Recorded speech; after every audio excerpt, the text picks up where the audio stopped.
How many of you are CPR or first aid certified?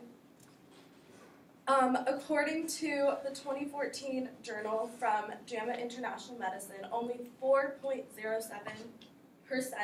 of the U.S. population in 2011 had received CPR training. CPR training is an important skill for life because there are so many instances in our everyday life where we could use it, especially in cases of choking. I am not a certified CPR instructor, however, I am CPR first aid certified, and the information from this speech is stuff that I learned during my certification, and also what I found during my research. With the first aid response for a conscious choking adult, there are primary steps that you have to follow before you administer care, and there's also important steps that you need to follow while you're actually giving CPR. So the first thing you have to do is follow a series of general steps that protect you from legal liabilities and also ensure your own safety while you are giving care to another person.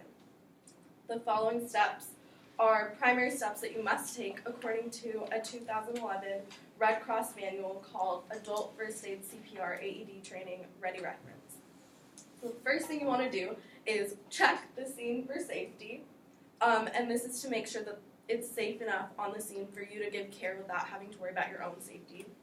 And the second thing to do is make sure the person's actually in danger. So you can do this by asking, are you okay? Or in cases of choking, are you choking? And the third is to obtain consent and call 911. If they're conscious and you ask them, can I give you CPR, can I help you? And they say no, you can't do anything, but you should still call 911 just to make sure that they're okay and get help.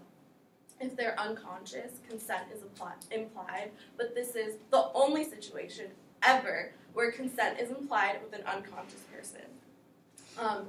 And finally, before you care, remember to call 911. If you are with another person, instruct them to call and then give the person care. Or if you're alone, yell for help and then begin to give care because choking is a care first situation. So after you check the scene for safety, make sure the person actually needs help, obtain their consent to help them, and call for 911 or help. That's when you should start beginning to give the steps for CPR. So let's say you're out to lunch with a friend, and all of a sudden your friend starts coughing, and your friend's making this gesture, which is a universal symbol for choking. The first thing you should do is allow your friend to keep coughing, because sometimes that'll help dislodge the object. But if your friend stops coughing, stops breathing, and stops responding, that's when you go in and start giving CPR.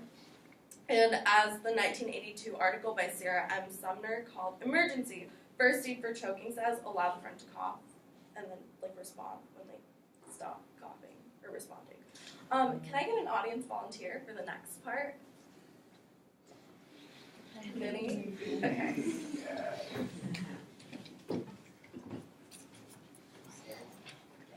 Okay, so as mentioned in the 2011 Red Cross Manual Adult First Aid CPR AED Ready Manual, you have to give a series of 5 back blows and abdominal thrusts.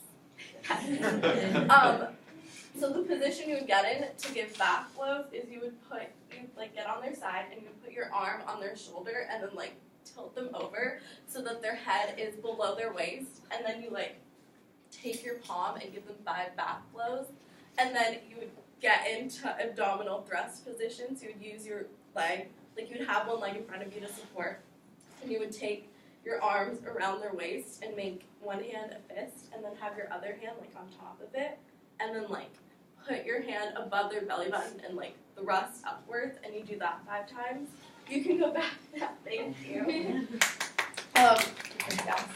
But you do a series of 5 back blows and abdominal thrusts until the object is forced out, the person can breathe again, or they're coughing.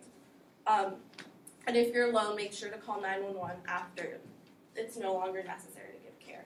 So in conclusion, it's important to follow the primary steps to avoid legal liabilities and also ensure your own safety while you're giving care. And it's also important to follow the proper steps while you give care. And being CPR and first aid certified are basic skills that everyone should have because it could honestly make the difference between life and death. And I strongly urge all of you who aren't CPR or first aid certified to go out and get your certification. Thank you.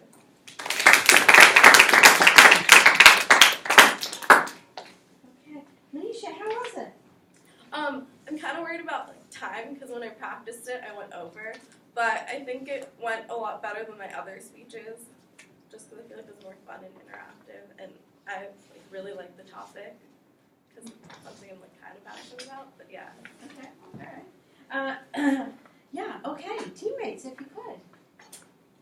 I really liked it. I thought it was engaging, and I thought you were confident and definitely knew what you were talking about. So that was fun having an audience member. I really appreciated how you laid it all out at the beginning in your instruction and walked us through step by step. I thought that was a really good way to lay it out and kind of helped us stay engaged throughout that entirety of the speech.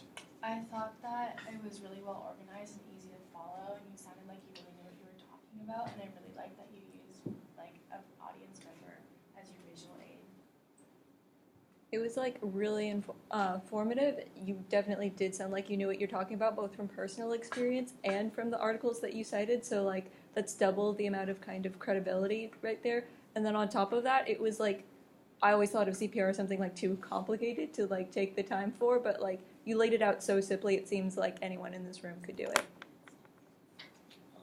I liked it. I thought it was very informative and straightforward. I liked how you repeated everything one more time in just a quick little like this after you said it in the steps, so that way it made it easy to remember. Be like, oh yeah, she just said all these things, and then moved on. Manisha, I'm gonna copy what they said, which is a good thing. They pointed out a lot of really positive elements of your speech. So I think a couple of things that you did that I'll highlight that I noted.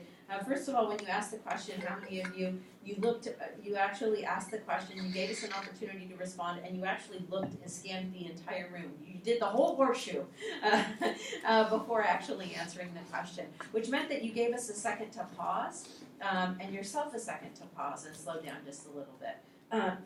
And then responded. You also brought up that information later on in the speech in your conclusion. Now that you know, you can all go out and do this. It's really, really important. So you actually bookended your speech in that regard. So I think that was nice. To be nitpicky just a little bit, in your credibility statement, you did a really nice job, and then you said stuff I learned. Think about, I know stuff and things comes out a lot. It kind of sounds, it's a throwaway word. Yeah. We can learn a lot of stuff. So just be, and I'm being nitpicky, right? Yeah. But as a means by which I want to make you a better speaker. So I'm just calling your attention to that. You did a lot of other things to help reinforce your credibility and make it really strong. Okay, so hear that, okay? I also appreciated the fact that you identified what you were covering. You clearly made your main points. Really nice review statement moving from your first main point to your next point. Really beautifully done. Just pop, pop, pop, pop, pop. This is what I did. Let's go on to the next. It just made it flow. It was clear. We were easy to track. You logically laid it out and organized it quite nicely. I thought the research that you cited was nicely interwoven. It didn't stand out as inappropriate or, oh yeah, that's right, I got to put a citation in here. It was appropriate and supporting the ideas that you were advancing, so that was good. Using a classmate was fine to illustrate. I don't know if you and Vinny talked beforehand, but but that might have been something just to work out, just to sort of block it out so that it kind of looks a little awkward, like, oh, what do I do? Okay, where am I supposed to stand? So just work that out, block it out a little bit beforehand. I thought your eye contact was rather strong. You made a point of really scanning the room on multiple occasions, so I thought you did that. One thing I would say is just take a couple of breaths and calm yourself down. Okay. It kind of got a little fast at times. You were at 4:55, so you just squeaked in right under the time constraint. Right? Yeah. So nicely done.